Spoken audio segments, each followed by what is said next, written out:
Sir liquidity को कैसे पहचाने की ये लिक्विडिटी है? भाई अपने से सोचो कि तुम अगर किसी भी जगह पे बाय करते तो वो कौन सा जगह होता है जहां पे तुम हार मान लेते। जिस जगह पे तुम हार मानोगे ना वही लिक्विडिटी होता है और कुछ लिक्विडिटी नहीं होता। लाइक अगर मैं यहां पे बाय कर रहा हूं, ठीक है, what is liquidity? What is liquidity? तो लिक्विडिटी का मतलब होता है बहुत सारे ऑर्डर्स।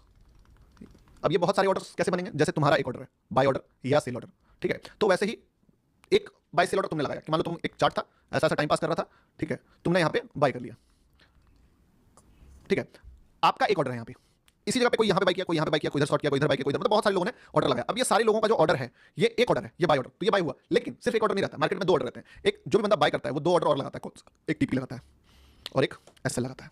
लगता है ना जी, दो चीज लगता है, टीपी और एक एसएल। एसएल कहां लगता है? लॉस में। टीपी कहां लगता है? प्रॉफिट में। मार्केट का एक और रूल है कि अगर आप कमाओगे तो कोई और लॉस करेगा, कोई और लॉस करेगा, तभी आप कमा पाओगे, क्योंकि किसी का एक का पैसा दूसरे के पास जाता है। तो टीपी वाला लिक्विडिटी लेने का मार्केट थोड़ा सा चांस कम रखता है, और जब लेता है तभी वही रॉकेट बनता है, ठीक है। तो एसएल एक ऑर्डर है। अब मान लो यहां पे इतने सारे लोग जो आपकी तरह से बाय किए, सबको एक चीज पता चला कि ये जो लेवल है ना, ये द लास्ट होप है, इसके नीचे अगर चला गया तो फट जाएंगी।